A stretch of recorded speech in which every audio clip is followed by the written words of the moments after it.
The Infiniti J30. In 1993, this car was supposed to be the future.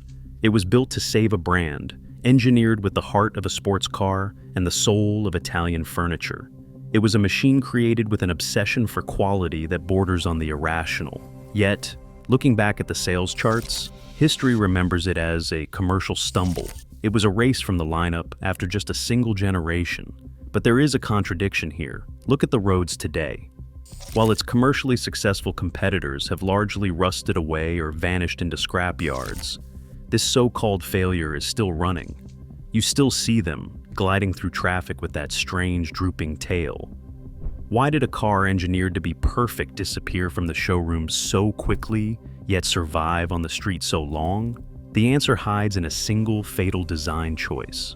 A specific feature American buyers demanded, but the designers intentionally deleted. To understand this contradiction, we have to go back to a time when Infiniti was failing to sell rocks and trees. To understand the J30, you have to understand the panic inside Nissan in 1989. The automotive world had just changed forever. Toyota had launched Lexus with the LS400, a car that perfectly mimicked the best of Germany. It was square, sensible, and instantly successful.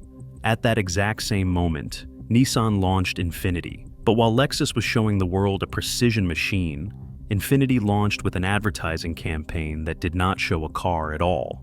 Instead, they showed video clips of geese flying over water, rocks sitting in a Zen garden, and trees swaying in the wind. The voiceover spoke about nature and tranquility. It was high art, but it was bad business. American buyers were confused. They did not want Zen. They wanted leather, wood, and horsepower. While Lexus dealerships were sold out, Infiniti showrooms were quiet. The brand had created an identity vacuum. People knew Lexus stood for perfection. Nobody knew what Infiniti stood for, other than perhaps landscaping. The pressure on Nissan's executives in Tokyo was immense. They realized they had made a critical mistake. They could not beat Lexus at their own game. Lexus had already perfected the German template. In the late 80s and early 90s, luxury meant something very specific. It meant boxy shapes. It meant upright grills, square edges, and a stoic, imposing presence. It was the era of the Mercedes W124 and the BMW 7 Series. Lexus had copied this template flawlessly. Nissan decided they had to do something else. The mandate for the new J30 was specific. It could not just be a better car. It had to be a fundamentally different car. If Lexus was the logical choice, Infiniti had to become the emotional choice. If Lexus was the brain purchase, the J30 had to be the heart purchase. They needed a vehicle that felt less like a transportation appliance and more like a product of passion. This decision was made during a unique moment in history known as the Japanese bubble economy. It is difficult to overstate just how much money was flowing through corporate Japan at this time. It was an era of infinite cash and engineering hubris.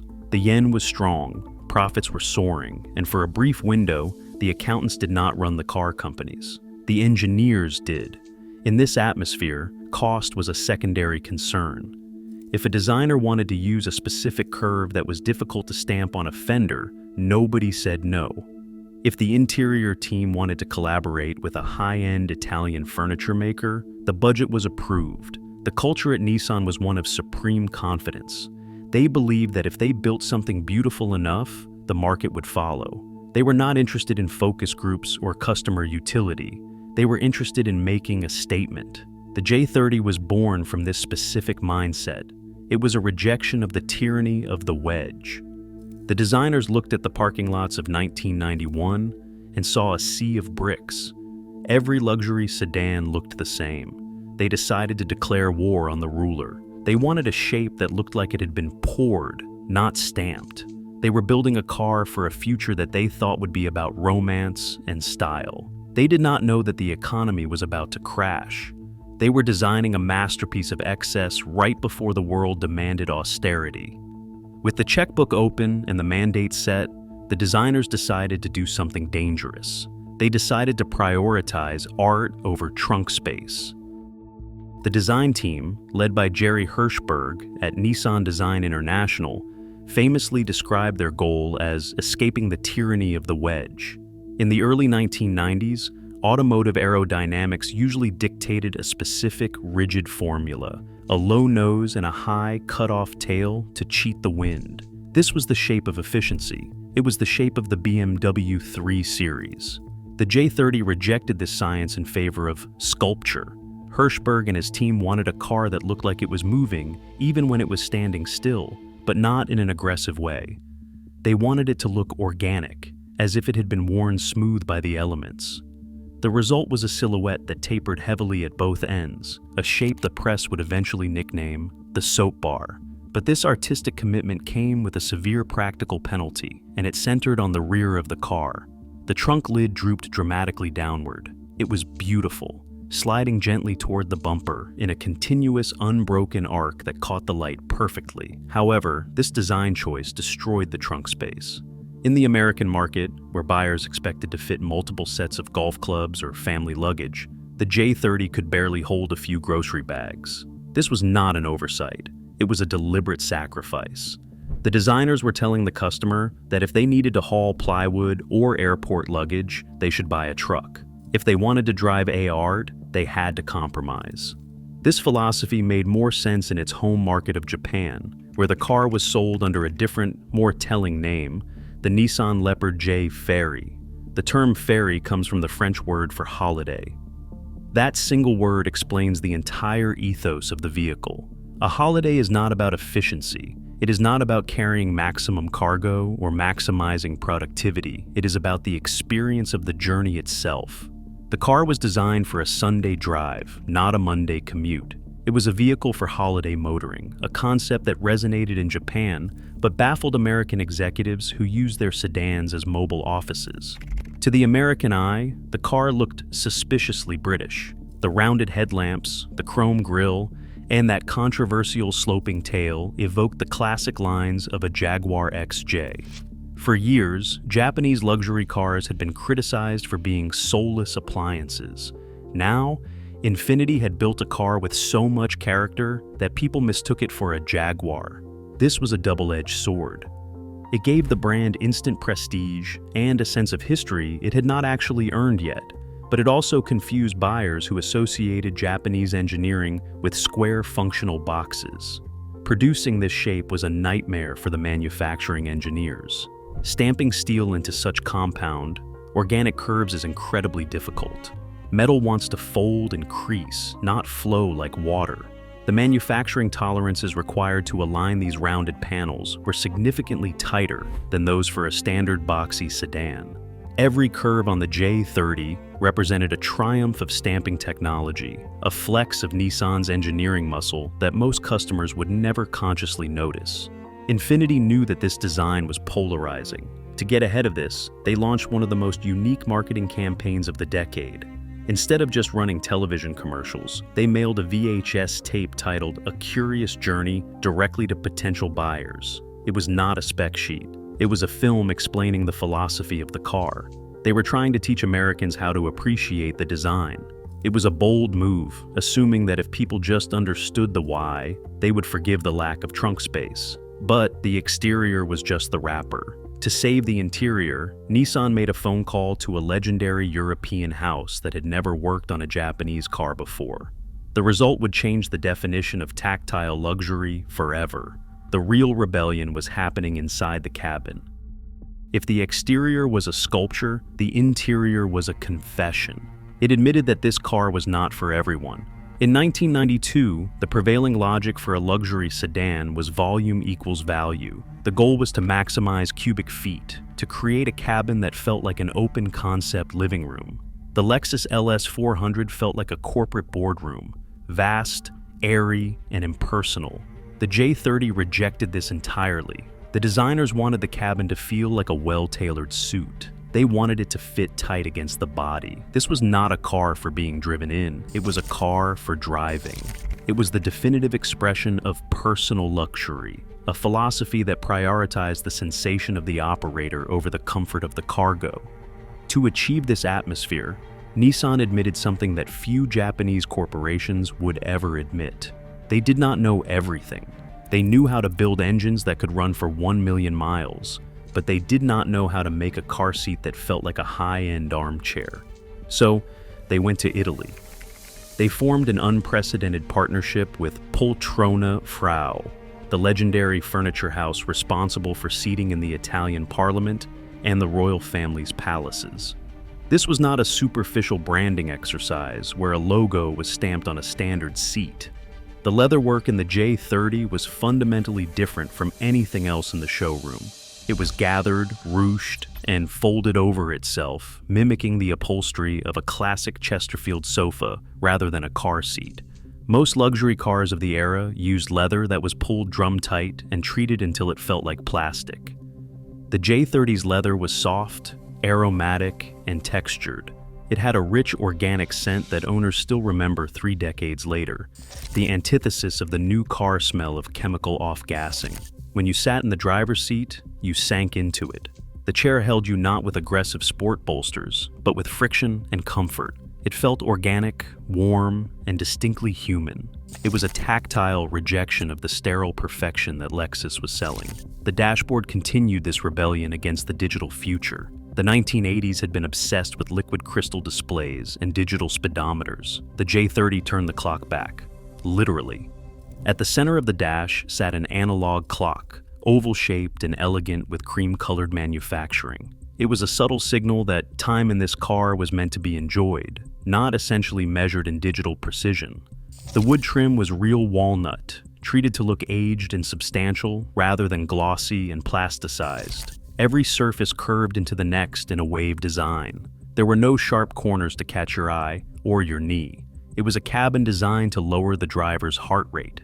However, this obsession with the driver created a significant problem for everyone else. The cocoon philosophy meant the cabin was intimate, which is a polite word for small. The sloping roofline that made the exterior so beautiful stole crucial inches of headroom from the rear passengers. The thick, luxurious front seats ate up the legroom for anyone sitting behind them. If you were a tall executive trying to sit in the back of a J30, you were uncomfortable. You had to duck to get in. And once you were there, the high belt line made you feel buried. This was the car's fatal commercial flaw. In the showroom, buyers would sit in the front and fall in love with the Italian leather, but then they would sit in the back and realize this could not be their family hauler. It was a selfish car. It traded utility for atmosphere. While the interior was soft and artistic, the machinery underneath held a secret identity. It was hiding the heart of a Japanese sports car legend, an indestructible iron core that we will get to in a moment. Underneath the gathered leathers and the organic curves, the J30 hid a secret that most of its original buyers likely never fully appreciated.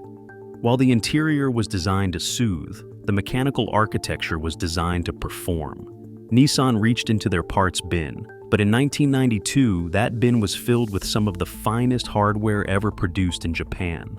The engine selected for this luxury sedan was the VG30DE. This was not a soft, detuned motor built for a town car. It was the same 3.0-liter, dual overhead cam V6 that powered the naturally aspirated version of the Nissan 300ZX Sportscar. There was a crucial decision made here regarding materials. By the early 90s, the industry was already moving toward aluminum engine blocks to save weight and improve fuel economy. The J30's engine, however, used a cast iron block. This was old-world thinking in a futuristic wrapper. Iron is heavy, and it added significant weight to the nose of the car, but it is also dense and incredibly strong. It absorbs vibration and noise far better than aluminum. The result was an engine that felt practically indestructible.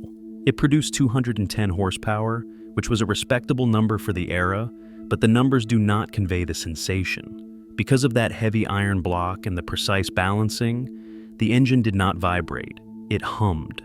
It delivered power with a creamy, linear surge that felt substantial. It had heft. This sense of substance extended to the chassis itself.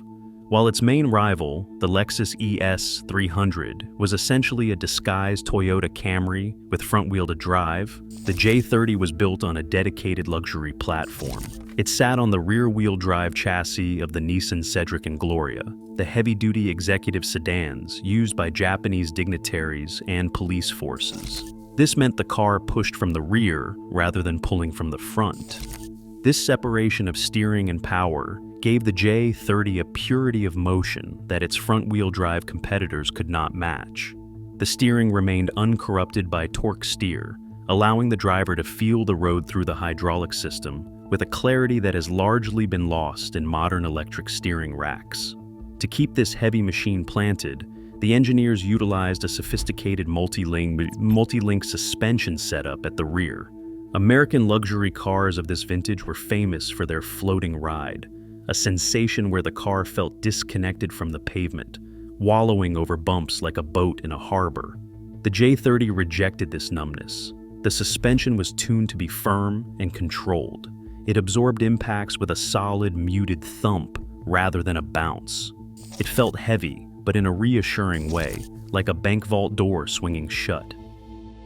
For the most adventurous buyers, Infiniti offered the J30T, the touring model. This version included a piece of technology that seemed ripped from science fiction: super high-cas four-wheel steering. The system, also borrowed from turbo sports cars, allowed the rear wheels to turn slightly. At high speeds, they turned in the same direction as the front wheels, letting the car slide diagonally into lane changes with uncanny stability. In tight corners, they turned opposite the front, tucking the nose in sharply. It was brilliant engineering, but it was also complex. Interestingly, the rarity of this option has actually helped the car survive today. Most buyers in 1993 ignored the touring package and stuck to the standard suspension. This means the vast majority of surviving J30s lack the complex hydraulics and actuators of the four-wheel steering system. They are mechanically simpler, relying on the basic over-engineered geometry of the suspension. The transmission was equally conservative. It was a 4-speed automatic, a unit known for its robustness rather than its speed. It shifted with a deliberate, smooth action that prioritized comfort over snap. Everything about the car's mechanical soul was built to a standard of tank-like durability. The doors were heavy, the switches had resistance, the chassis stiffness was exceptional for a pillarless sedan. It was a mechanical masterpiece, a collection of Nissan's best engineering work, bolted together into a singular, cohesive package. But just as they perfected it, a single economic event in Tokyo turned every J30 on the assembly line into a financial liability overnight. The J30 arrived at the exact moment the world stopped paying for masterpieces. The tragedy of the J30 is not that it was a bad car. The tragedy is that it arrived at the exact moment the party ended. The car was conceived in the late 1980s, during the height of the Japanese asset bubble. This was a time when corporate budgets were limitless and optimism was the only currency that mattered. But by the time the first J30 rolled into American showrooms in 1993, the bubble had burst. The Japanese economy had collapsed into a deep recession. The value of the yen spiked, which made exporting cars to the United States incredibly expensive. Suddenly, the profit margins on a bespoke, over-engineered luxury sedan evaporated. Nissan was bleeding money. The company that had authorized the J30 as a vanity project was now fighting for its own survival. In this new, harsh economic reality, the J30 was a problem. It was expensive to build. The unique body panels required specialized stamping dies. The rear-wheel drive platform was heavy and costly to ship. The Italian leather interior ate into the bottom line. To make a profit, Infiniti had to price the car high. It sat in an awkward middle ground. It was priced near the flagship Q45 but offered the interior space of a compact car. Buyers walked into the showroom, looked at the price tag, looked at the tiny trunk, and then walked across the street to buy a Lexus ES300. The Lexus was boring, but it was spacious, cheaper, and made financial sense. The accountants finally took the keys back from the engineers. They looked at the sales charts and made a cold, pragmatic decision. The experiment was over. There would be no second generation of the J30. There would be no evolution of the Japanese Jaguar. Instead, Nissan initiated what we now think of as the cost-cut era. They decided that future Infiniti models needed to be profitable above all else. They needed to share parts. They needed to be efficient. The replacement for the J30 was a car called the Infiniti Y30. If the J30 was a piece of art, the i30 was a photocopier. It was introduced for the 1996 model year, and it represented a complete philosophical reversal. The i30 was not a unique vehicle. It was a rebadged Nissan Maxima. It abandoned the heavy, balanced rear-wheel drive layout for a cheaper, lighter front-wheel drive platform. It traded the iron block reliability of the old V6 for a new, aluminum alloy engine called the VQ30. This new engine was brilliant and won awards for efficiency, but it lacked the heavy mechanical soul of the old iron motor. The i30 was a better car on paper. It had a huge trunk. It had plenty of rear leg room. It got better gas mileage. It was faster in a straight line. It was everything the focus group said they wanted, but it was also completely anonymous. You could park an i30 in a mall parking lot and lose it instantly among the Camrys and Accords. It had no weird curves. It had no Italian leather. It had no analog clock that made you feel like you were in a library. It was a product, not a statement. This transition from the J30 to the i30 marked the end of an era for Nissan. It was the moment the company stopped trying to out-engineer the world and started trying to survive it. The J30 became a symbol of the last of the over-engineered Nissans. It was the final breath of that hubristic, wonderful period before the Renault alliance, before the cost-cutting, and before the homogenization of the car industry. The car died in the showroom because it was too weird and too expensive for a recession economy. But the engineering decisions made in 1990 created a strange afterlife. While the sensible i30 was driven into the ground and forgotten, the J30 began a second life that nobody, not even its designers, could have predicted. A new purpose emerged, one that would likely horrify the refined gentleman who built it. This brings us back to the mystery we started with.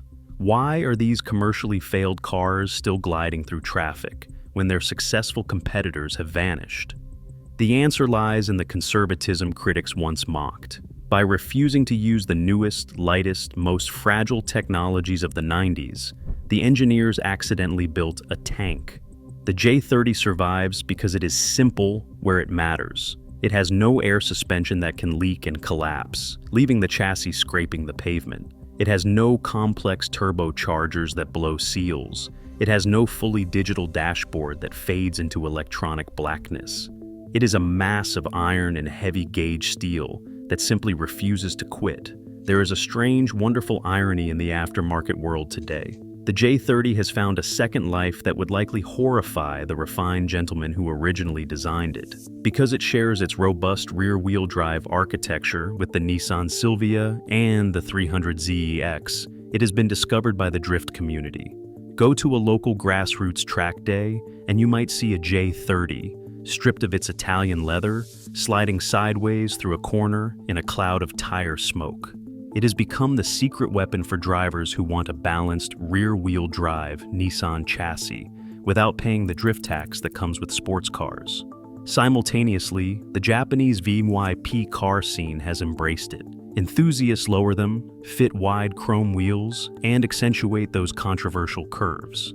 They realized what the general public missed in 1993. The shape was not ugly, it was just 20 years too early. Park a J30 next to a 1993 Cadillac, or even a Mercedes of the same vintage. The boxy cars look like antiques. They look like they belong in a black and white photograph. The J30, with its melted lines, flush glass, and lack of chrome bumpers, looks surprisingly modern. It blends in with modern traffic in a way its contemporaries cannot. The tyranny of the wedge eventually fell, and the automotive world moved toward the organic, aerodynamic shapes that Jerry Hirschberg fought for. The J30 was a time traveler that arrived before the landing pad was built. Current owners often describe the car with a specific reverence, usually reserved for high-end British marquees. They talk about the thud of the door closing, a sound that conveys safety. They talk about the smell of the cabin, which never seems to lose that distinct organic aroma of the Poltrona Frau leather. They treat these cars not as old used Nissans, but as budget Bentleys. They are keeping them alive not because they are valuable assets. Financially, they are worth very little. They keep them because they offer a sensation that you simply cannot buy in a showroom today. You cannot buy a new car that feels this heavy. You cannot buy a new car with this much outward visibility. You cannot buy a new car that feels like it was built by humans rather than efficient algorithms. The commercially successful i30, the car that saved the balance sheet, is largely gone. It was an appliance, used up, worn out, and discarded without a second thought. The unsuccessful J30 remains, preserved by the very character flaws that made it a sales failure. It was not a failure of engineering, it was just a failure of timing. The Infiniti J30 was a financial failure, but it was a triumph of soul. It reminds us that there is a steep cost to efficiency. When we demand maximum trunk space and maximum fuel economy, we lose the freedom to make art. We lose the feeling of weight and substance. In the end, the market chose the perfect utility of the i30 over the flawed beauty of the J30. But looking back now, which one would you rather have in your driveway? The sensible appliance that does everything right, or the flawed sculpture that makes you feel something? If you want to see more stories about the lost luxury we left behind, make sure you subscribe for more untold stories.